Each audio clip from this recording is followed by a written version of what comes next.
डर एक एहसास में आपका स्वागत है। इस चैनल पर आपको सुनने को मिलती हैं डरावनी और सच्ची भूतिया कहानियाँ। अगर आपको ऐसी ही वीडियोस देखना पसंद है तो हमारे इस चैनल को सब्सक्राइब करना ना भूलें। तो अब बढ़ते हैं आज की कहानी की ओर।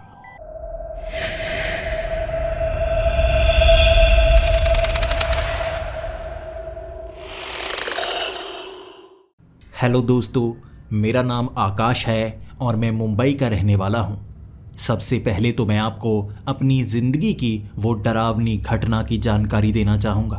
5 साल पहले मेरी ज़िंदगी में कुछ ऐसा हुआ था जिससे मेरी पूरी की पूरी ज़िंदगी उलट पलट गई थी। क्या ही बताऊँ उस दिन क्या हुआ था। मैं अपने दोस्तों के साथ एक शमशान घाट के पास से गुज़र रहा था। मेरे दोस्त बहुत ज़्यादा मजाकिया थे और मैं उस समय कॉलेज में पढ़ रहा था और हम बहुत मस्ती किया करते। मैं भूत प्रेत से डरा करता था। कभी मैंने भूतों को महसूस तो नहीं किया था, लेकिन मुझे उनकी कहानियों से बहुत ज़्यादा डर लगा करता था। मैं जब भी ऐसी भूत की फिल्म होती वहाँ देखने तक ना जाता। मेरे दोस्त मुझे खींचकर सिनेमा हॉल में ले जाने की कोशिश करते, लेकिन कभी भी मैं उनके साथ नहीं जाता। इस बार जब हम शमशान घाट के आगे से गुजर रहे थे, मेरे दोस्तों ने मजाक करना शुरू कर दिया और इस बार उनके मजाक की हद भी ज़्यादा बढ़ चुकी थी। वो शमशान घाट का गेट था और मैं डर रहा था और अपने दोस्तों के बिल्कुल बीच में था। ये 6 दोस्त थे। मैं उनके बिल्कुल बीच में झुंड की तरह वहाँ से तेज़ी से निकलना चाहता था। अपनी नज़रें तक ऊपर ना उठा पा रहा था मैं। भले ही भूत नहीं देखा था जैसे मैंने आपको बताया, लेकिन मन में ये डर था कि भूत होते हैं, इसीलिए उस शमशान घाट से तेज़ी से निकलना चाहता था। मेरे सारे के सारे दोस्त रुक गए और कहने लगे, देखो शमशान घाट के अंदर भूत, वो देखो कोई काले कपड़े में घूम रहा है। मैं उस तरफ नज़रें उठाकर देखना तक ना चाहता था, लेकिन वो मजाक कर रहे थे या सच बोल रहे थे ये तो जानना ही था। मैंने जैसे ही नज़रें ऊपर की तरफ उठाई, वहाँ सच में काले कपड़े पहने कोई था जो एक बरगद के पेड़ के आसपास घूम रहा था। वो उसके चक्कर काट रहा था और वो भी रात के 9 बजे शमशान घाट के अंदर। कौन हो सकता है? मैं तो मानने लगा था ये भूत ही है, लेकिन मेरे दोस्त कहे जा रहे थे भूत ऐसे थोड़े ना होते हैं। लगता है कोई पागल है जो इस तरह शमशान घाट के अंदर लोगों को बेवकूफ़ बनाने के लिए चक्कर लगा रहा है, या कोई अंधविश्वासी होगा। मैं कह रहा था ये भूत हो सकता है, निकलो यहाँ से, हमें चिपक ना जाए। लेकिन जब दोस्तों की संख्या ज़्यादा हो, वो शर्मिंदगी महसूस करते हैं इस तरह भागने में। हर कोई कह रहा था भूत तो हो ही नहीं सकता। मैंने कहा भूत ही है, और इसके बाद उन्होंने जो किया मुझे इसकी उम्मीद नहीं थी। वो मेरे पक्के दोस्त थे और उनसे ज़्यादा अच्छी दोस्ती किसी और से हुई तक नहीं थी मेरी। मुझे उन्होंने धक्का दिया था उस शमशान घाट के अंदर और बाहर लगा हुआ वो गेट उन्होंने लगा दिया। 4 दीवारी बहुत ज़्यादा ऊंची थी और वो गेट को लगाते ही जो ताला वहाँ पर खुला हुआ था उसे उन्होंने दबाया। ये मजाक कर रहे थे वो, लेकिन वो ताला कैसे फंस गया किसी को पता नहीं चला। गेट बंद हो चुका था, ताला लगाया जा चुका था और उन्होंने उस ताले पर ईंटें मारी। ताला खुलने का नाम नहीं ले रहा, लेकिन वो बरगद के पेड़ के आसपास घूम रहा काले रंग का आदमी इसी तरफ देखने लगा था। इस गेट की आवाज़ ने उसे डरा कर रख दिया था। वो आदमी अब इस तरफ देख रहा था और मैंने भी उस गेट में हाथ डालकर उस ताले को खोलने की कोशिश की। मेरे दोस्तों ने भी बहुत कोशिश की, लेकिन वो ताला अब लग चुका था। बिना चाबी के उसे खोला नहीं जा सकता था। मेरे दोस्त कहने लगे, जल्दी से दीवार फांद, जल्दी से दीवार फांद। लेकिन मैं दीवारें कैसे फांदता? इतनी ऊंची ऊंची दीवारें, 12 फुट की वो दीवार थी। अगर उस पर मैं चढ़ भी जाता तो दूसरी साइड छलांग कैसे लगाता? मैं घबरा गया था और दोस्तों के सामने रोने लगा था। लेकिन वो बहुत कमीने थे। सामने से आते हुए कुछ लोगों को उन्होंने देखा। उन्हें डर लग रहा था कोई उन्हें डांटने ना लग जाए, इसीलिए सबके सब वहाँ से भाग निकले और आवाज़ लगाकर कहने लगे, तुम भी निकलो, हमारे पीछे आ जाना जब यहाँ से बाहर निकल आए।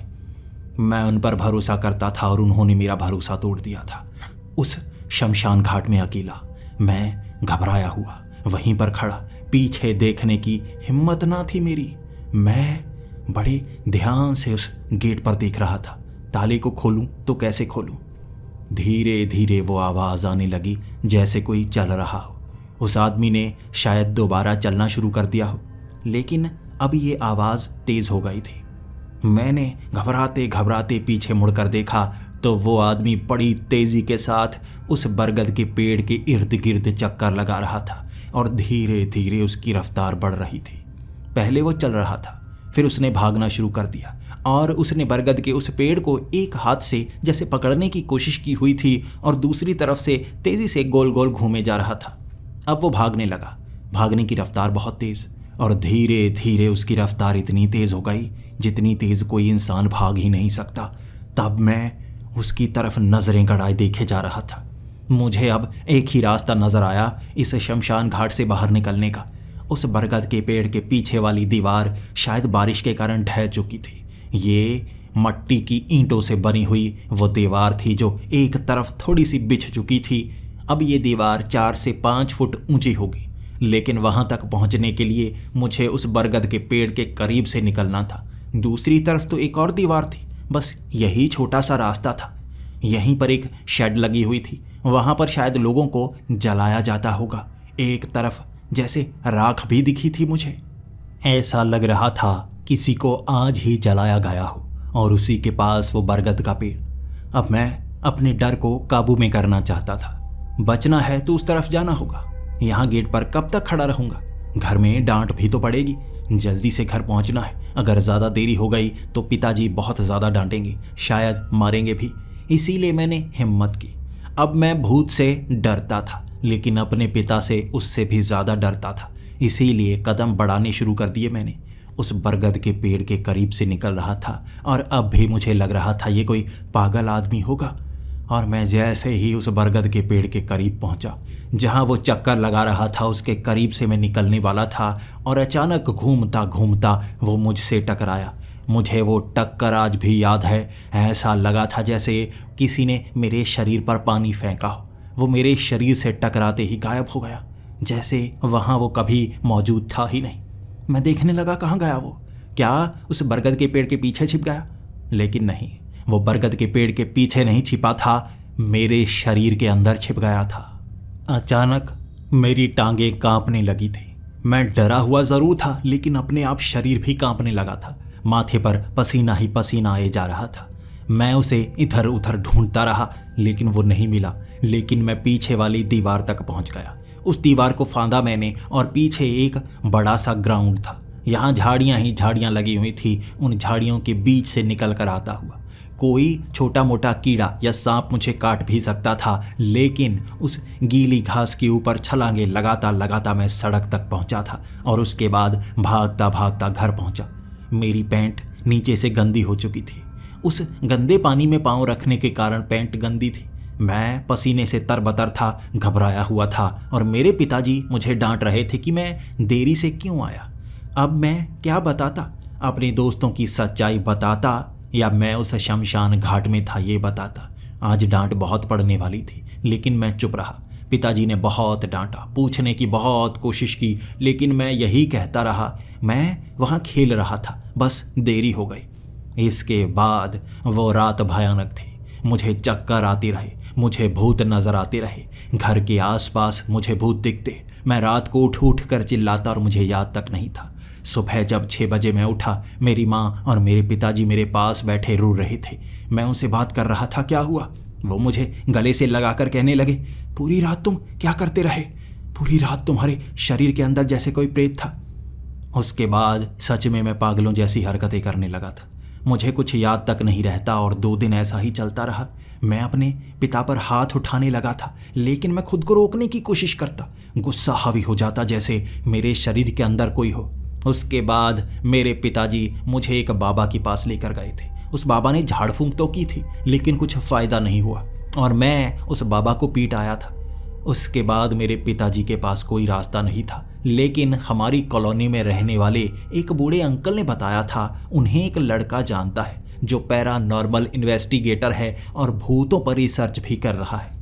हम उसी के पास पहुंच गए और उसने बताना शुरू किया हमारे शरीर पर जो भूत प्रेत हावी हो जाते हैं वो कैसे हावी होते हैं।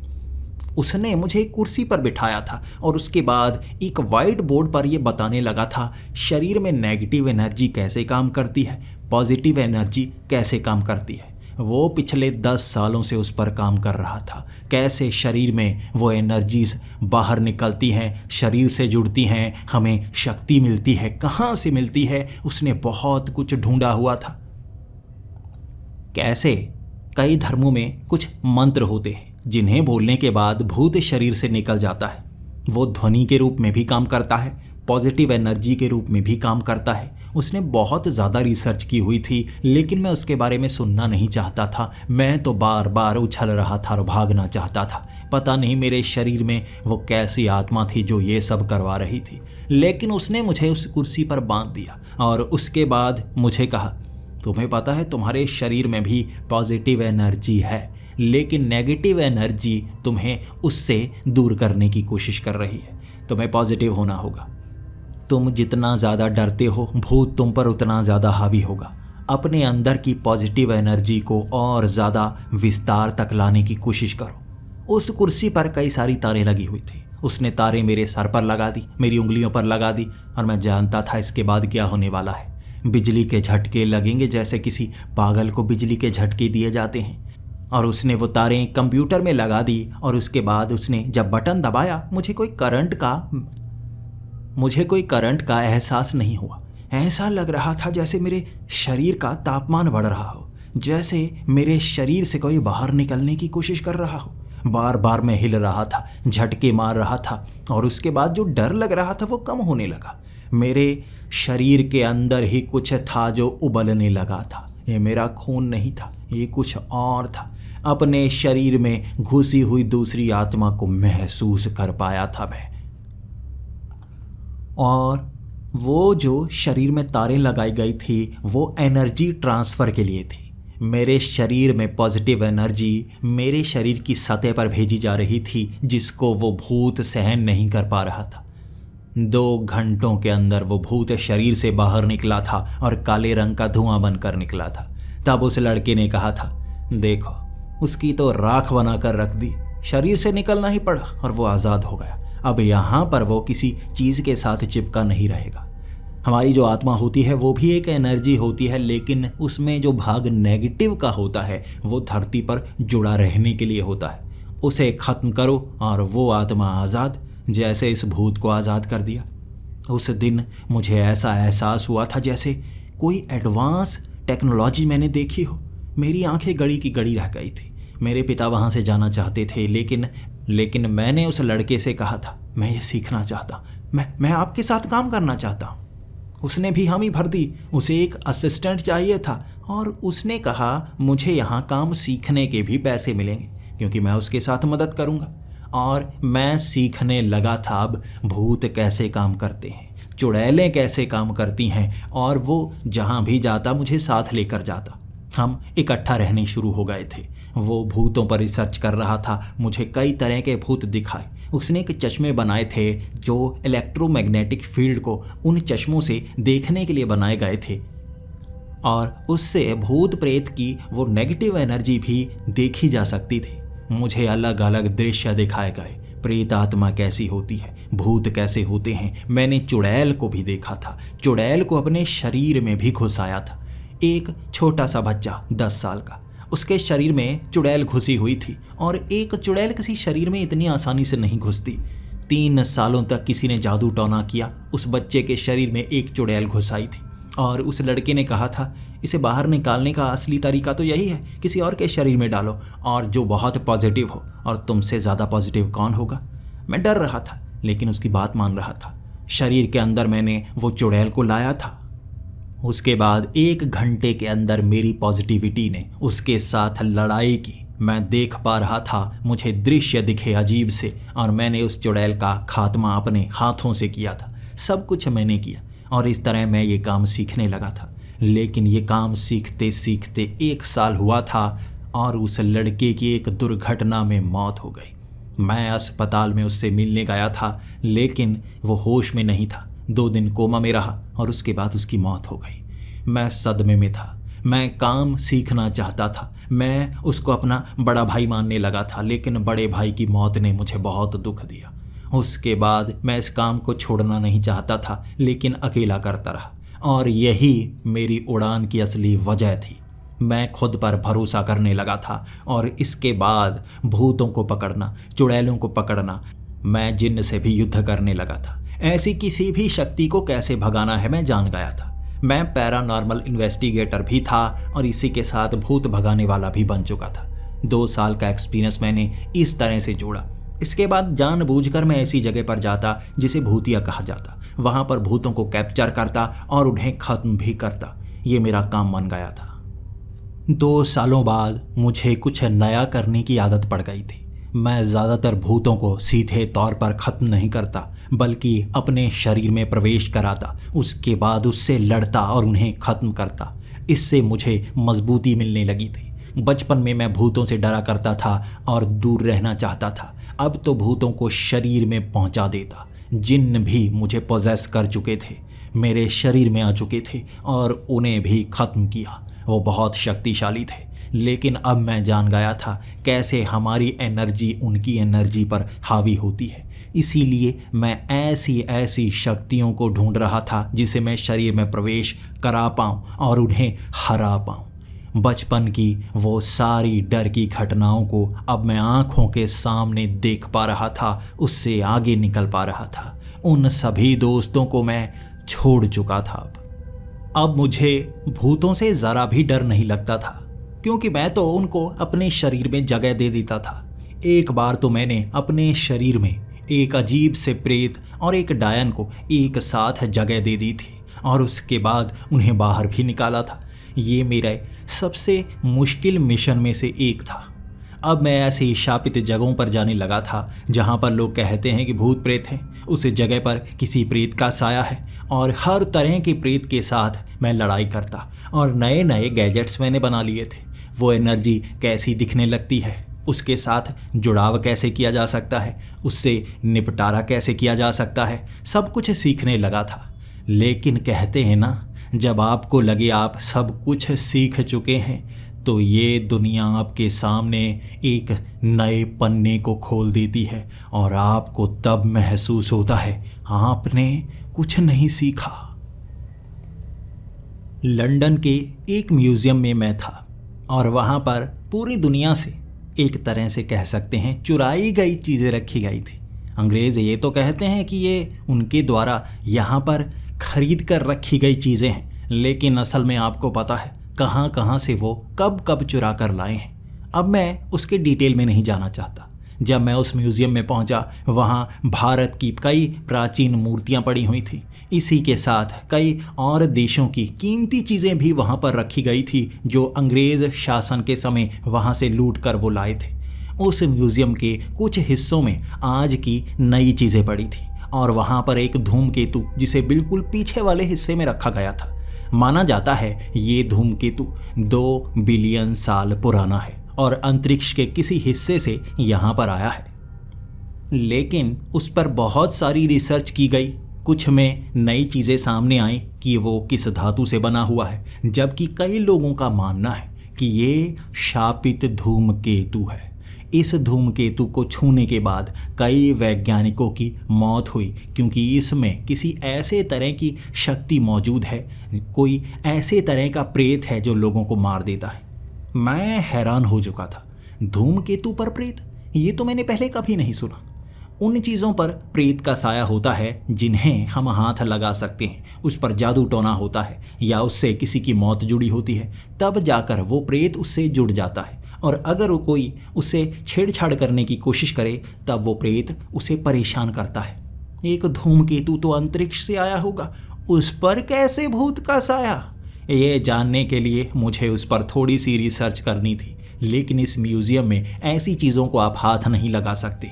लेकिन अगर आपकी जान पहचान हो तो आप कर सकते हैं। मैं बस उसे छूना चाहता था।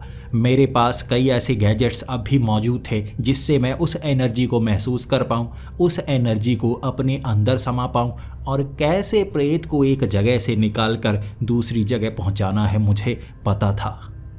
मैंने ये खास गैजेट बनाया था जिससे ऐसी किसी नेगेटिव एनर्जी का पता लगाया जा सकता है। कोई भी 5000 पॉइंट से नीचे हो तो उसे भूत या प्रेत की श्रेणी में कह सकते हैं। जो चुड़ैलें होती हैं या डायनें होती हैं वो 10,000 पॉइंट्स की श्रेणी में आती हैं। कई जिन्न हैं जो 20,000 पॉइंट्स तक जाते हैं। इस तरह अलग अलग पॉइंट्स के साथ वो नेगेटिव एनर्जी कितनी बड़ी है मैं पता लगा सकता हूँ। वो क्या चीज़ है, काला साया है, साधारण प्रेत है या शक्तिशाली जिन्न है, मैं पता लगा सकता था। और जैसे ही मुझे उसे छूने की इजाज़त मिल गई मैं जानता था अब सारा काम आसान हो जाएगा। बस उस प्रेत को अपने शरीर में डालना है और चुपचाप यहाँ से निकल जाना है। फिर उस पर रिसर्च करूँगा, पूरी की पूरी कहानी मेरे सामने आ जाएगी। कई ऐसे प्रेत हैं जो अपने जीवन की पूरी सच्चाई मुझे बता चुके हैं। आप उनके साथ बात भी कर सकते हैं। नेगेटिव एनर्जी हमेशा इन्फॉर्मेशन के साथ होती है। उस इन्फॉर्मेशन को अपने शरीर में डालने की ज़रूरत होती है। मैं उस धूमकेतु को हाथ लगा रहा था। मेरे साथ 2 गार्ड्स थे जो ये देख रहे थे मैं किसी हिस्से को तोड़ूं ना। जल्दी से मैंने वो गैजेट्स निकाले, वो तारें उसमें लगाई। तब तक वो सिक्योरिटी गार्ड दूसरी तरफ देख रहे थे। मैंने जल्दी से इलेक्ट्रिसिटी चलाई और उस धूमकेतु में वो इलेक्ट्रिसिटी डाल दी। ये खास वाइब्रेशंस थी, ये इलेक्ट्रोमैग्नेटिक फील्ड जो मैं उसके अंदर भेज रहा था ताकि ऐसी कोई भी नेगेटिव एनर्जी बाहर की सतह पर आ जाए। और उसके बाद मैं अपने शरीर में वो पॉजिटिव एनर्जी रखूँगा जिसके साथ वो अट्रैक्ट होकर मेरे शरीर में घुस जाएगी। यही विज्ञान है भूतों की। और मैंने जैसे ही उस धूमकेतु को छुआ वो इलेक्ट्रोमैग्नेटिक फील्ड वाली मशीन एकदम से बंद हो गई। वो मेरे शरीर में आ चुका था जो भी था, लेकिन मशीन काम नहीं कर रही थी। और उसके बाद मैं बेहोश होने का बहाना लगाने लगा। अरे यार, मुझे इस मशीन से थोड़ा सा करंट लग गया, मुझे यहाँ से बाहर निकाला जाए, अब मैं इसे छूना नहीं चाहता।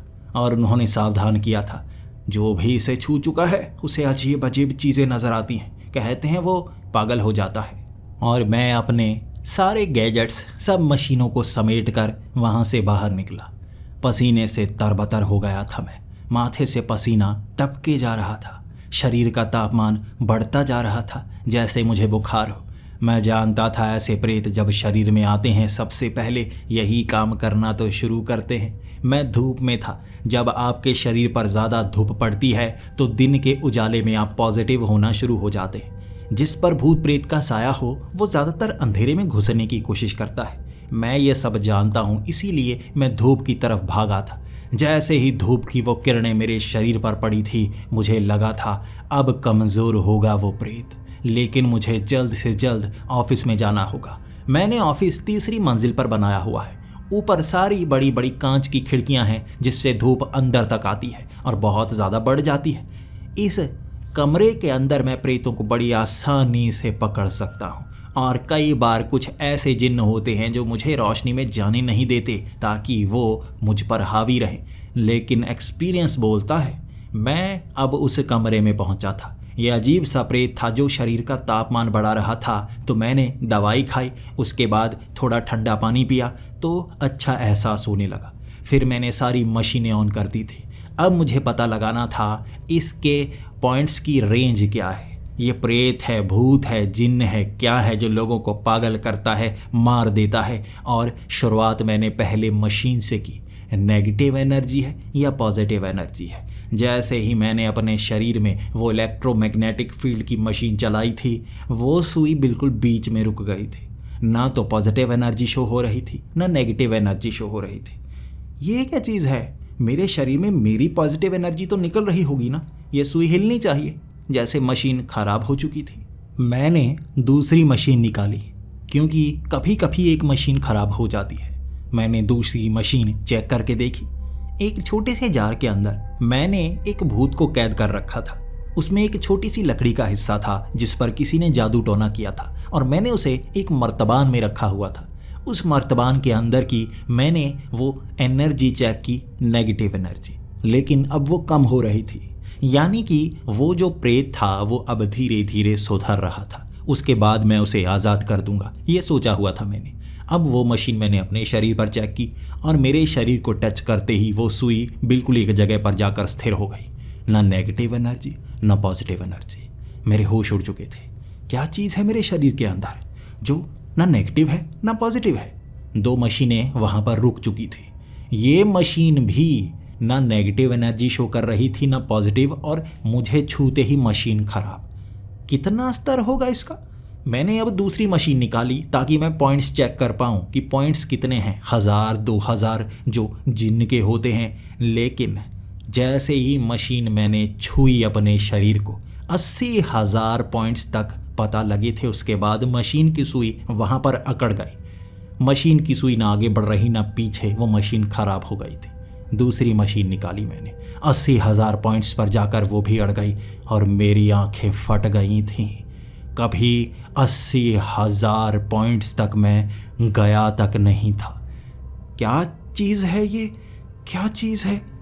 जिन्नात से भी ज़्यादा शक्तिशाली, किसी शक्तिशाली काले साए से भी ज़्यादा शक्तिशाली। मैं शैतानों को संभाल चुका था, उससे भी ज़्यादा शक्तिशाली। क्या है ये चीज़। अब मुझे लगा जल्दी से जल्दी इसे बाहर निकालना होगा, ज़्यादा समय नहीं है मेरे पास। मैं उस कुर्सी पर बैठ गया था। वो सारी तारें उंगलियों, सर पर, सारी जगह पर लगा ली थी मेरे। जल्दी से जल्दी वो पॉजिटिव एनर्जी शरीर के अंदर डालनी थी ताकि इसे बाहर निकाल पाऊँ। जल्दी से मैंने वो मशीन चलाई और मैं इस मशीन को अपग्रेड कर चुका था। हाईएस्ट लेवल की वो एनर्जी शरीर में डालने के बाद वो इलेक्ट्रोमैग्नेटिक फील्ड इस स्तर पर पहुंच जाती कि भूत प्रेत बाहर राख बनकर निकलते। मशीन चलाई थी मैंने हाईएस्ट वोल्टेज पर और शरीर पर वो पॉजिटिव एनर्जी सतह पर घूमती हुई साफ साफ नजर आ रही थी। शरीर से आवाज़ें आने लगी थी जैसी किसी बिजली की तार से आती हैं। कभी देखी है आपने बिजली की तार जो बड़े बड़े खंभों पर लगी होती है, उसके थोड़ा सा करीब जाते हैं तो तर तर की आवाज़ें आ रही होती हैं। वो बिजली के करंट की आवाज़ें होती हैं और ऐसी आवाज़ें मेरे शरीर से निकल रही थी। लेकिन वो पॉजिटिव एनर्जी शरीर के बाहर थी, अंदर नहीं जा पा रही थी। अंदर कुछ और था और सबसे ज़्यादा घबराहट मेरी इसलिए बढ़ गई थी, मैं समझ नहीं पा रहा था मेरे शरीर में क्या है। वो जो धूमकेतु के साथ जुड़ा हुआ था, वो जिसे छूने से लोग पागल हो रहे थे, मर रहे थे, मैंने तो उस शक्ति को शरीर में जगह दे दी थी। अब क्या होगा मेरा। मैं घबराने लगा था, लेकिन अब तरीका सूझ लिया मुझे। मैं अब उस मशीन का इस्तेमाल करूँगा जिससे मैं एनर्जी को एक जगह स्थिर करूँगा, फिर उससे बातें करने की कोशिश करूँगा। मैं उस बड़े हॉल में बहुत कम जाता था क्योंकि ऐसे भूत प्रेत से बात करने के लिए मैं ज़्यादा सोचता नहीं था, बस उन्हें ख़त्म कर दिया करता था। लेकिन इस बार ये शक्ति मुझ पर हावी हो रही थी। भागकर मैं उस कमरे में पहुंचा था। वक्त शाम के 6 बजे का हो गया था। उस कुर्सी पर बैठा था मैं जहां ज़मीन पर साफ पानी था। उस पानी के अंदर ढेर सारा नमक घोल रखा था। मैं नंगे पाँव उस पानी के अंदर घुसा, उस कुर्सी पर बैठ गया और उसके अंदर काफ़ी ज़्यादा चुंबकीय शक्ति के कारण मैं अपने शरीर के अंदर देख सकता था। क्या है वो मैं महसूस कर सकता था। दिमाग के अंदर कोई और शक्ति को एहसास करने का एकलौता तरीका ये था। और जैसे ही मैं उस पानी में वो गुरुत्वाकर्षण का एहसास कर चुंबकीय तत्वों को शरीर में समाने को तैयार हो गया, तभी मुझे महसूस हुआ ये कोई काले रंग की शक्ति थी। मैं आंखें बंद करके वो दृश्य देख पा रहा था। मैं भूतों से ऐसे ही बात कर रहा था और वो एक पानी के अंदर ज़मीन पर बैठा हुआ एक अजीब सा जीव लग रहा था। कहीं कोई एलियन तो नहीं। एलियन की आत्मा, लेकिन आत्माएं तो एक ही तरह की होती हैं ना, भले ही वो किसी और ग्रह का जीव क्यों ना हो। मुझे उसके करीब जाना होगा। मैं धीरे धीरे पानी पर पैर रखता हुआ उसके करीब जाने लगा था। जैसे ही मैं उसकी तरफ हाथ बढ़ाकर उससे पूछने वाला था तुम क्या हो, मैं डर भी रहा था। प्रेत यहीं पर हमला करते हैं और आपको उठने की इजाज़त नहीं देते। बड़ी मुश्किल से कई बार उनसे लड़ना पड़ जाता है। लेकिन वो खुद उठकर मेरी तरफ घूमा और कहने लगा, सवालों के जवाब ढूंढने आए हो।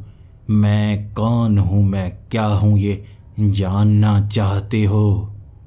मैंने घबराती हुई आवाज़ में कहा, हाँ, मैं जानना चाहता हूँ। तुम उस पत्थर के साथ जुड़े हुए थे? तो उसने कहा, पत्थर के साथ नहीं, धूमकेतु, वो अंतरिक्ष का टूटा हुआ हिस्सा जो सफ़र करता है ब्रह्मांड का। मैं जुड़ा हुआ था उसके साथ और उसमें समाया हुआ था। मुझे किसी और चीज़ की ज़रूरत नहीं थी, लेकिन टकराव ने मुझे रोक दिया इस जगह पर। लेकिन मुझे कोई परेशानी नहीं है, ज़्यादा लंबे समय तक यहाँ पर मैं रहने वाला नहीं। मैं यहाँ से किसी और चीज़ के साथ आगे निकल लूँगा। लेकिन मैं बस स्थिर था।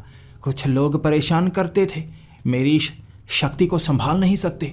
वो शायद मर जाते होंगे, मैं महसूस कर सकता हूँ। वो शक्ति बिल्कुल न्यूट्रल हो जाती है, यानी कि वो मर गए। तुमने मुझे अपने शरीर में जगह क्यों दी? तुम तो कोई खास काम भी नहीं चाहते थे। मैं उस छोटे टुकड़े के हिस्से में था, इस जीवित जीव के हिस्से में कैसे आया? जवाब दो मुझे, मैं तुम्हारे शरीर में कैसे आ गया? मैंने कहा, मैं खुद तुम्हें अपने शरीर में डालना चाहता था। मैं यही काम करता हूँ। ऐसी शक्तियाँ जो इंसानों की समझ से बाहर है, मैंने वो तरीका ढूंढा है अपने शरीर में डालकर उन्हें आज़ाद करने का। कई नेगेटिव एनर्जीज़ हैं यहाँ पर जिससे इंसान डरते हैं, वो हमें नुकसान पहुँचाती हैं। मैं अपने शरीर में डालकर उन्हें आज़ाद करता हूँ। अब तुम बताओ, क्या हो तुम? एक पॉजिटिव एनर्जी, एक नेगेटिव एनर्जी, चीज़ क्या हो तुम? और इसका जवाब उसने अजीब सा दिया था, पॉजिटिव नेगेटिव, यानी कि तुम स्तरों की बात कर रहे हो। स्तर, एक स्तर तक तुम समझ सकते हो, यानी कि एक लाइन तक कि ये इस हिस्से में आता है, उसके ऊपर निकली हुई चीज़ उस हिस्से में आती है, और तरफ मुड़ी हुई चीज़ नेगेटिव कहलाई जाती है। स्तर में बंधे हो तुम। ब्रह्मांड बहुत विशाल है, तुम्हारी सोच से परे है। तुम सोच नहीं सकते मैं क्या हूँ, मुझे समझ नहीं सकते। अब तुम जा सकते हो, तुम्हारे पास कुछ ही समय बचा है, उसके बाद तुम खुद ही समझने लगोगे और उसके बाद जवाब देने लायक नहीं रहोगे। जा सकते हो तुम। उसने ये कहा और झटके से मेरी आंखें खुल गई। कभी किसी प्रेत ने इस तरह जाने नहीं दिया था। कभी ये पूरा सिस्टम किसी एक प्रेत के कंट्रोल में नहीं था। ये तो जैसे उसके कंट्रोल में था। मैं अपने शरीर के अंदर घुसा था, लेकिन उसकी इजाज़त से बाहर निकला, ऐसा कभी नहीं हुआ था। और तब आसपास वो भारी आवाज़ गूंजी थी जिससे कमरे में लगी हुई चीज़ें गिरने लगी थी। ये भारी वाइब्रेशन थी। मैं तुमसे बात करता रहूँगा। अब मुझे अपने शरीर में जगह दी है, मुझे आज़ादी भी मिली है। कुछ समय जीना चाहता हूँ मैं, और तुम्हें भी वो एहसास करना होगा। किस शक्ति के साथ जुड़े हो महसूस करना होगा। ये आवाज़ के बाद वो सन्नाटा डरावना था। मैं कहता रहा, कौन हो तुम? मेरे शरीर से बाहर निकलो। कोई जवाब नहीं। अब मुझे अपने शरीर से इस प्रेत आत्मा को, क्या चीज़ है ये जिसे बाहर निकालना है। हर तकनीक अपनानी शुरू कर दी थी। बिजली के झटके, पॉजिटिव एनर्जी, वो टोना टोटका, हर चीज़ उस रात अपनाई थी मैंने। और रात के 12 बजे मुझे नींद आने लगी। मैं पसीने से भीगा हुआ था, थका हुआ था। मेरे शरीर का तापमान कभी बढ़ता, कभी कम हो जाता। मेरी उंगलियां थरथराती रहती, टांगें कांपती रहती। अपने आप आंखें बंद हो जाती, आंखें खुल जाती। बेहोशी की हालत में था और मुझे लगा था इस शक्ति से मैं जीत नहीं पाऊंगा। ऐसा ना हो आज रात भयानक भयानक सपने आए या भयानक दृश्य दिखें और मैं उस इंसान की तरह मरूं जो भूतों के साथ तो रहता है लेकिन शिकार भी उन्हीं का बनता है। धीरे धीरे आंखें बंद हुई थीं। इतना थका था मैं, कब नींद आ गई पता नहीं चला। अगली सुबह जब मेरी आंख खुली, पहला ख्याल मन में यही आया था, वो प्रेत मेरे अभी शरीर में है। मुझे आकाश दिख रहा था। तभी मैं हड़बड़ाकर उठा। कहाँ हूँ मैं घास पर लेटा हुआ था। ये कोई पलंग नहीं था मेरे कमरे का, ये घास थी। मैं उठकर थोड़ा सा आगे गया, देखने लगा। ये एक छोटी सी पहाड़ी थी। ये जंगली इलाका था, इसी के साथ पहाड़ी इलाका भी था। थोड़ी थोड़ी ठंड भी थी। मैं तो मुंबई में था, ये कहाँ पर पहुँच गया समझ में नहीं आ रहा था मुझे। मैंने वहाँ चलना शुरू कर दिया। चलते चलते उस पहाड़ी से मैं नीचे उतर रहा था और जैसे ही मैं 2-3 कदम आगे बढ़ाता, मेरा शरीर खींचता, 2 कदम बड़ा होता मैं और उस पहाड़ी से नीचे उतर आया मैं। इतनी आसानी से कैसे? जैसे मेरी आंखों के सामने अजीब सा दृश्य आया। तभी मैंने अपनी गाल पर एक चूंटी काटी। दर्द हुआ मुझे। मैंने अपनी उंगली पर चूंटी काटी, अपनी बाजू पर चूंटी काटी। कहीं मैं सपने में तो नहीं? कई बार ऐसे भूतों का सामना करना पड़ता है जो आपको सपने दिखाते हैं, डरावने डरावने। लेकिन सपने और सच्चाई में एक अंतर होता है। सपने झूठे होते हैं, वहाँ मौत भी झूठी होती है, दर्द नहीं होता। असली सच्चाई हमेशा आपको दर्द देती है और यहाँ मैं महसूस कर पा रहा था ये असलियत है। लेकिन कैसे? जब मैं भागता मैं उन पेड़ों के बीच से बड़ी तेजी से निकल सकता था। ऐसा लग रहा था जैसे कोई महाशक्ति मिल गई है मुझे। मैं भाग सकता था एक तेज रफ्तार से। उसके बाद जैसे जैसे मैं उन पहाड़ों के बीच से निकल रहा था, 1 घंटे में पहाड़ों को पार कर लिया मैंने। उन पहाड़ों को पार करते ही सामने एक रेगिस्तान, उस जंगल से जुड़ा हुआ एक रेगिस्तान था। मैं रेत पर अब चल रहा था और मेरे चलने की रफ्तार बहुत धीमी। भागने की कोशिश कर रहा था मैं, उस शक्ति को इस्तेमाल करने के बारे में सोच रहा था, लेकिन रेत पर शक्ति कमज़ोर हो चुकी थी। मैं अब धीरे धीरे चल रहा था, किसी को ढूंढ रहा था जो मेरी मदद कर पाए। मैंने सोचा यहाँ कोई ना कोई तो होगा, रेगिस्तान में भी कोई रहता तो होगा। मुझे कैसी कैसी जगह पर छोड़ दिया गया है। मैं धीरे धीरे थकता गया। 3-4 घंटे उस रेत पर चला था मैं, और उन रेत की ढेरियों के पार ऐसा लगता जैसे वो समंदर हो। लेकिन रेत पर आपको भ्रम होते हैं। 4 घंटों में थक गया था। धूप का सामना नहीं कर पा रहा था मैं। पसीना बहना रुक गया था, शरीर में पानी की कमी होने लगी थी। उसके बाद मैं वहीं पर बैठ गया और अब लगा था यहाँ फंस गया हूँ, लेकिन दूर दूर तक मदद करने वाला कोई नहीं। तभी वो भारी सी आवाज़ आई, क्या चाहते हो तुम? जो चाहते हो वो मिलता है। आज जो चाहोगे वो मिलेगा। पहले शक्ति के स्तर को महसूस कर पा रहे हो तुम? मैंने उससे सवाल किया, मुझे यहाँ से निकलने दो, मुझे बहुत प्यास लगी है, मैं मर सकता हूँ, मुझे छोड़ दो, मुझे माफ़ कर दो।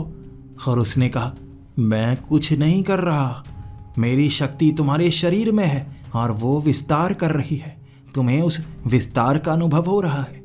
जो तुम चाह रहे थे वो तुम्हें मिला। तुम जब सोए थे तुमने ये सोचा था अच्छी सी जगह हो।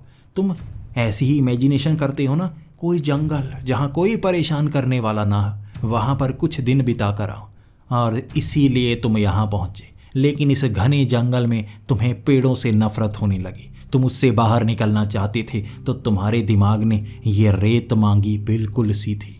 तुम इस शक्ति से तंग आ गए थे क्योंकि ये तुम्हें सच्ची नहीं लग रही थी। तो शक्ति का विस्तार एक तरफा हुआ और तुम इंसानी शरीर के रूप में इस रेत पर चलने लगे। तुम जो मांगोगे तुम्हें मिलता जाएगा। जल चाहिए तो खुद को पानी पीने का एहसास दिलाओ, पानी के झरने पास खुद ब खुद आते जाएंगे। उसके कहे अनुसार मैं सोचने लगा, आखिर रेगिस्तान में कैसे झरने हो सकते हैं। मैं मानना चाहता था और जो मानता वो होने वाला था। तो मैंने सोचा यहाँ आसपास पथरीली पहाड़ियाँ होंगी, रेगिस्तान में ऐसी पहाड़ियाँ होती हैं। और एक दिशा में मुझे पहाड़ियाँ दिखने लगी। भागने लगा मैं और शरीर की ताकत को महसूस कर पा रहा था। मैं रेत पर जैसे लहराता हुआ सांप की तरह आगे बढ़ा था। रेत को चीरता चीरता उन पहाड़ों तक कब पहुँच गया जान नहीं पाया।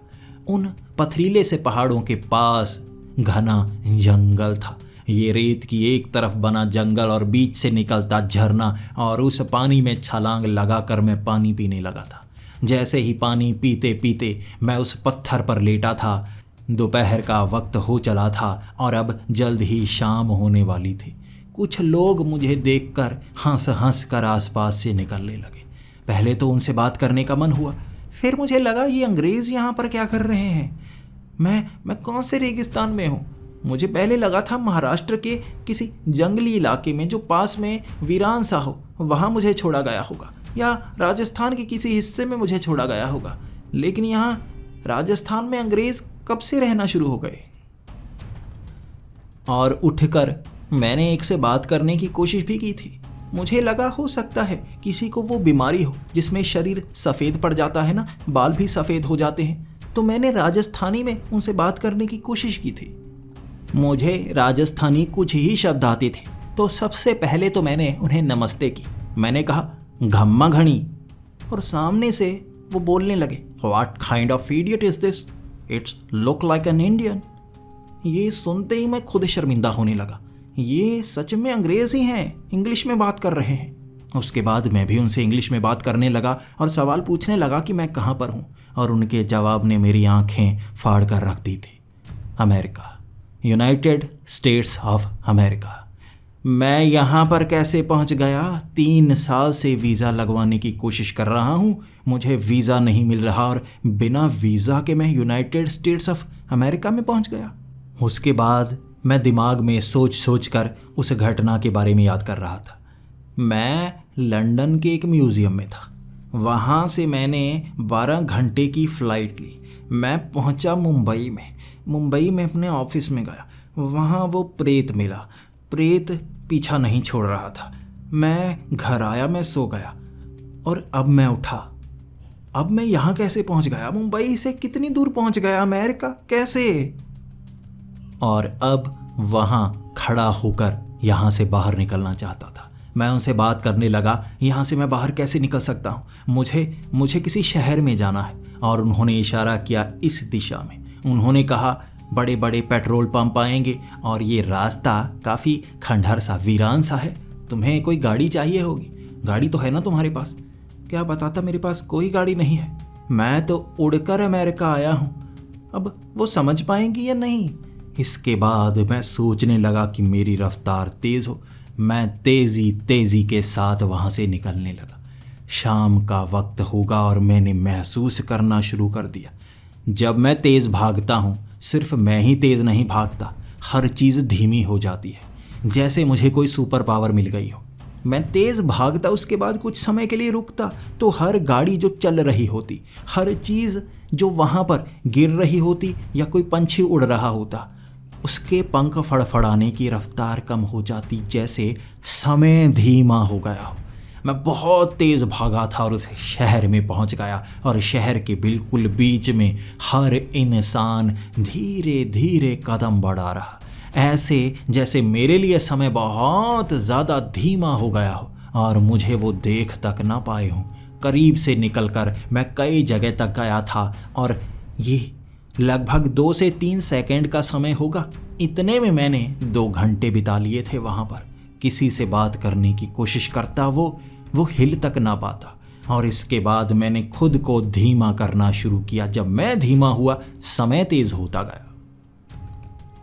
और वो शाम उस शहर में मैंने बिताई थी। थक हार सा गया था मैं। समय को धीमा और तेज़ कर सकता था, तो मैंने समय को तेज़ करने के बारे में सोचा। बड़ी जल्दी वो समय बीतता गया, और जैसे ही अंधेरा हुआ, मेरी आंखों के सामने भी अंधेरा आ गया।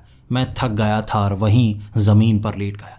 अगले दिन सुबह हुई, और जैसे ही सुबह हुई, मैं पानी के ऊपर था।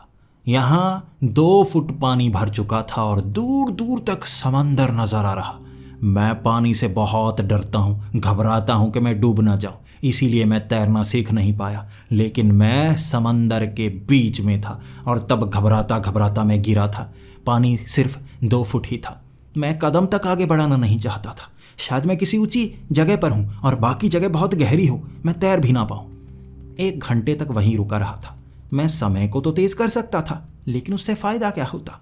मैं समंदर के बीच आ गया हूँ। यहाँ से निकलने के लिए मुझे सोचना होगा मैं कैसे निकलूँ। फिर मैं 2-4 कदम आगे बढ़ा कर गया। समंदर के बीच था मैं बिल्कुल, लेकिन मैं बस 2 फुट पानी को महसूस कर पा रहा था। मैं चलने लगा एक तरफ, चलता गया। मैं रास्ता नाप रहा था कि मैं सतह पर पहुँच पाऊँ। मैं सतह पर नहीं था। 12 बजे से 1 बजे के करीब, सुबह से लेकर इतनी देर तक मैं चला था समंदर में। 2 फुट तक ही पानी। कैसा समंदर है ये! और तब मुझे एक और चीज़ का एहसास हुआ। इतने घंटे चल चुका हूँ मैं, लेकिन सूरज अब भी बिल्कुल एक कोने में है। ऊपर की तरफ क्यों नहीं आ रहा? सूरज खड़ा क्यों हो गया है? पानी में लहरें बन रही थी, यानी कि समय तो चल रहा है। सूरज ऊपर को क्यों नहीं आ रहा? और ये धरती की कौन सी जगह है जहाँ पर इस तरह से पानी भरा है, बस 2 फुट तक? मेरे कानों में वो आवाज़ पड़ी थी, तुम फिर से इस स्तर को समझ नहीं पा रहे, ये उससे भी अगला स्तर है और तुम अपनी धरती पर नहीं हो, तुम किसी और ग्रह पर हो, जल ग्रह। पूरे के पूरे ग्रह पर बस पानी है। इतना पानी तुम्हें पूरे ग्रह पर मिलेगा और जहाँ भी जाओ ऐसा ही एहसास होगा। ध्यान रखना, इस ग्रह पर सुनामी बहुत आती है। और इतना कहकर उसने बोलना बंद कर दिया। मैं घबराया हुआ, मेरी घबराहट हर बार बढ़ती ही जा रही थी। किसी और ग्रह पर पहुंचा दिया इसने। क्या चीज़ है ये? कैसा प्रेत है? मैंने अपनी चूंटी काटी, गाल पर चूंटी काटी, दर्द हुआ। उसके बाद मुक्का मैंने अपनी नाक पर मारा और नाक पर दर्द हुआ था। ये सच है, कहाँ पहुंचा दिया इस कमीने ने मुझे। और उसके बाद लहरें उठने लगी थी। मैं वहाँ रेत देख पा रहा था पैरों के पास। पानी जैसे 2 फुट का था, अब जैसे पानी ज़मीन में गया था। तब मुझे लगा शायद पानी कम हो रहा है। पानी कम नहीं हो रहा था, लहर उठ रही थी एक तरफ से जो पानी को इधर से खींच रही थी, बाद में लेकर आएगी। वो बड़ी लहर 20 से 50 फुट की थी जो इसी तरफ आ रही थी और मैं उससे बचने के लिए भाग रहा रेत पर। पैर मेरे धंस रहे और उसके बाद लहर मुझे उड़ा कर ले गई। पानी के अंदर मैं इस तरह से लहराता हुआ गया, मैं मछली महसूस कर रहा था खुद को। पानी में मुझे तैरना नहीं आता, मैं डूब जाऊंगा। लेकिन पानी में जैसे मैं बीच में लहरा रहा था, तैर रहा था, सांस ले पा रहा था पानी के अंदर। पहली बार महसूस किया मेरे शरीर में बदलाव आ चुके हैं। पानी में सांस ले पा रहा हूँ। वो शक्ति मुझे बदल रही थी, मेरे शरीर को बदल रही थी। मैं पानी में मछलियों की तरह सांस ले पा रहा था और इस तरह 2 फुट के उस पानी की लहर में बहता बहता मैं तेजी से आगे बढ़ गया। मैं पानी को कंट्रोल कर पा रहा था, लहर को हवा में और भी ऊंचा उठा पा रहा था और मैं सोच रहा था मुझे न्यूयॉर्क पहुंचना है। मैं न्यूयॉर्क जाना चाहता हूँ। नहीं, मैं मुंबई जाना चाहता हूँ। मुंबई चला जाऊँ, मैं अमेरिका में थोड़े ना हूँ। दिमाग में कल की बात खुशी हुई है। मैं मुंबई अपने शहर जाना चाहता हूँ। दिमाग में सोचूंगा तो मेरा शहर आ जाएगा, मेरा शहर आ जाएगा। मेरा शहर नहीं आया। मैं उस लहर में तैरता गया। जब आप किसी और ग्रह पर हों तो आप अपने ग्रह पर आने की कोशिश कैसे करेंगे जब पता ही ना हो आप कहाँ पर हैं। पूरा दिन तैरता रहा, भागता रहा, थक कर रात के वक्त वहाँ मुझे नींद आ गई। 72 घंटों का दिन था वो, 72 घंटों का। मैं डरा घबराया हुआ उस लंबे दिन को जी चुका था और तब आंखें मेरी बंद हो गईं। जैसे ही मेरी आंखें दोबारा से खुली, मैं एक और रेगिस्तानी ग्रह पर था। एक ऐसा ग्रह जो जाना पहचाना सा लग रहा था। यहाँ से मैं सूरज को देख पा रहा था, बहुत दूर। ये पहाड़ियाँ, ये बंजर सी ज़मीन। मैं मंगल ग्रह पर था और तभी मुझे महसूस हुआ यहाँ तो रेडिएशन बहुत है। रेडिएशन से कैसे बचूंगा? रेडिएशन से मुझे अपने शरीर को टूटता हुआ देख बहुत दुख हो रहा था। जैसे मैं रेत का बना हुआ हूँ और एक एक कण बिखर रहा था शरीर का, गिर रहा था ज़मीन पर। मैं रेत की तरह बिखरता गया। वो दिन काफ़ी छोटा था। जल्दी जल्दी वो दिन खत्म होता गया और जैसे ही अंधेरा हुआ रेत के कण बिखर चुके थे। मेरे शरीर की हड्डियां निकल आई थी जो चरमरा रही थी, लेकिन मैं जिंदा था। वो शक्ति अभी मुझे जिंदा रखे हुए थी और तब उसने कहा था, ये कुछ स्तर हैं जो तुम जी चुके हो, मेरी ज़िंदगी तुम भी महसूस कर रहे हो। मैं ब्रह्मांड में समाया हुआ हूँ। मैं ब्रह्मांड का एक उच्च स्तरीय जीव हूँ और तुमने मुझे अपने शरीर में जगह दी तो मुझे अपनी शक्तियों का विस्तार तुम्हें दिखाना होगा। मेरी आंखें बंद हो गई और अगले दिन जब आंखें खुली, मैं किसी ऐसी जगह पर था जो बहुत तेज़ी से हिल रही थी। वहाँ जैसे मैं झटके महसूस कर पा रहा था और आसपास से गुजरते हुए छोटे छोटे धूमकेतु। मैं किसी छोटे से धूमकेतु पर था और आंखें खुली की खुली। शरीर मेरा जैसे पानी का बना हुआ हो, जैसे मैं जेली की तरह लंबा हो सकता था, छोटा हो सकता था। मेरे शरीर पर कोई नब्ज नज़र नहीं आ रही थी, जैसे मैं जेली का बना हुआ और बस देख पा रहा। अपने शरीर को चूंटी काटी थी मैंने। दर्द महसूस नहीं हुआ, अजीब अजीब से भाव शरीर में आए थे। लेकिन वह धूमकेतु कितना तेज, आसपास से निकलते ग्रह मुझे साफ दिख रहे थे। मैं अंतरिक्ष के अंधेरे कोने में जा रहा था और बहुत समय उसी पर रहा। कुछ नहीं कर सकता था, सिर्फ इंतजार। तब वो भारी आवाज़ आई, ये वो हैं जो ब्रह्मांड में तैरते हैं अलग अलग जगह पर। ये मेरी सवारी थी, इससे मैंने बहुत सफ़र किए। सबसे आसान सवारी, जो कहीं जा रही हो उस पर बैठो, वो आपको अलग अलग कोनों में ले जाती है। और एक सवारी मैं धरती पर ले गया था। मैं इसे हिला सकता हूँ लेकिन तुम नहीं। देखो मैं क्या क्या सफ़र करता हूँ। वो दिन मैंने धूमकेतु पर बिताया था और शाम को मैं थक गया था। वहाँ ऑक्सीजन नहीं थी, वहाँ हवा ही नहीं थी। मैं उस वैक्यूम में भी जिंदा था। उस दिन थका आंखें बंद की और जब अगले दिन आंखें खुली, मैं क्या बताऊं मैं क्या देख पा रहा था। मैं हवा में तैर रहा था। मैं जैसे हवा का हिस्सा था। मैं अंतरिक्ष में ग्रहों से निकलने वाली वो रेडिएशन, ग्रहों से निकलने वाला वो गुरुत्वाकर्षण देख पा रहा था। मैं कण देख सकता था, मैं खुद कण का हिस्सा था। मैं सूक्ष्म भी था, मैं विशाल भी था। मुझे एक ऐसे हिस्से में समा दिया गया था जो ग्रहों के विस्तार को जोड़ता है। मैं अलग अलग ग्रहों पर एक ही समय पर था। मैं अपने कई हिस्सों को अलग अलग ग्रहों पर महसूस कर पा रहा था।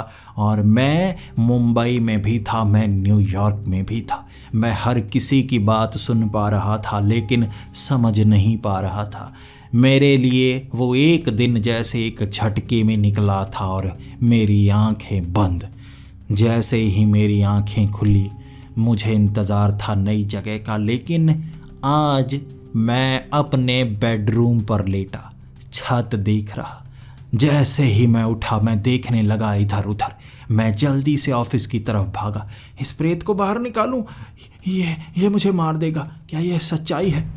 लोग, हर जगह लोग ही लोग थे।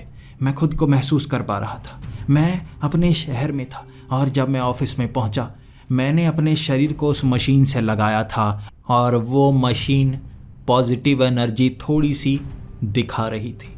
लेकिन जब वो मेरे शरीर में था, पहले तो कोई एनर्जी शो नहीं हो रही थी। क्या हुआ मेरे साथ अभी? मेरे शरीर के कई घाव जो भर चुके थे। मेरे माथे पर बना हुआ वो बहुत पुराना घाव, जिसकी सर्जरी तक न करवाई थी मैंने, वो भी भर चुका था। मैं बिल्कुल सही सा था। उसके बाद मैं खुद के अंदर उसे महसूस करने की कोशिश करता रहा, लेकिन वो महसूस नहीं हुआ। पूरा दिन मैंने कोशिश की, लेकिन जैसे वो गायब हो चुका था। फिर शाम को मुझे लगा उस अजीब से प्राणी ने, जो ब्रह्मांड का है, उसने मेरे शरीर को छोड़ दिया है। लेकिन तभी मैंने न्यूज़ में देखा, वो इंग्लैंड के उस म्यूज़ियम से वो धूमकेतु चोरी हो गया था। अपने आप वहाँ कैमरे के अंदर से वो गायब हो गया। वहाँ वो फुटेज सर्कुलेट हो रही थी, जैसे किसी ने उस फुटेज के साथ छेड़खानी की हो। कई जानकार कह रहे थे ये VFX है, इस तरह से कोई चीज़ गायब थोड़े ना हो सकती है। लेकिन किसी को समझ में नहीं आया और वो धूमकेतु के हिस्से को ढूंढने की कवायद शुरू हो गई। वो कहाँ गया किसी को कुछ पता नहीं था। लेकिन उस रात रशिया से एक खबर आई थी, एक उल्टा धूमकेतु नजर आया। उल्टा धूमकेतु। हमेशा धूमकेतु जब हमारे वातावरण में घुसता है तो वो जलने लगता है, फिर धीरे धीरे आग बढ़ती है और वो राख बनकर खत्म हो जाता है। ये उल्टा था, जैसे धरती से कोई रॉकेट आकाश की तरफ गया हो, उसे आग लगी और वो अंतरिक्ष में गायब हो गया। हर कोई जानना चाहता था ये कैसे हुआ। अमेरिका रशिया पर इल्ज़ाम लगा रहा था कि रशिया कोई एक्सपेरिमेंट कर रहा है, और रशिया ने अमेरिका पर ये इल्ज़ाम लगाए कि उन्होंने रॉकेट दागे हैं रशिया की तरफ। ये तनाव बढ़ाने वाला था। कोई इसका जवाब ढूंढ नहीं पाया। शायद मैं था जिसे जवाब पता था। वो यहाँ से जा चुका था। वो क्या था मैं समझ तक नहीं पाया, लेकिन उसने उन दिनों में मुझे जो जो दृश्य दिखाए, ब्रह्मांड की जानकारी पा चुका था मैं एक हद तक। उसने कुछ स्तर दिखाए थे और उसके बाद शरीर को छोड़ दिया और कहा था उसने, तुम्हारे पास कुछ ही दिन है। मुझे लगा था वो मुझे मारने वाला है, लेकिन उसने मेरे शरीर के कुछ दिन लिए थे और मुझे जिंदा छोड़ दिया था। आज भी मैं ये काम करता हूँ। मैं एक पैरानॉर्मल इन्वेस्टिगेटर हूँ और सबसे भयानक मिशन जो मैंने किया था वो मैं आपको बयां कर चुका हूँ। आज तक जवाब ढूंढ रहा हूँ और जिसे मैं ये बताता हूँ वो हंसने लगता है। तुम कितनी लंबी छोड़ते हो, लेकिन मैं आपको बताऊं, प्रेत, भूत, जिन्नात, धरती के ये जीव आपको डरावने लगते हैं।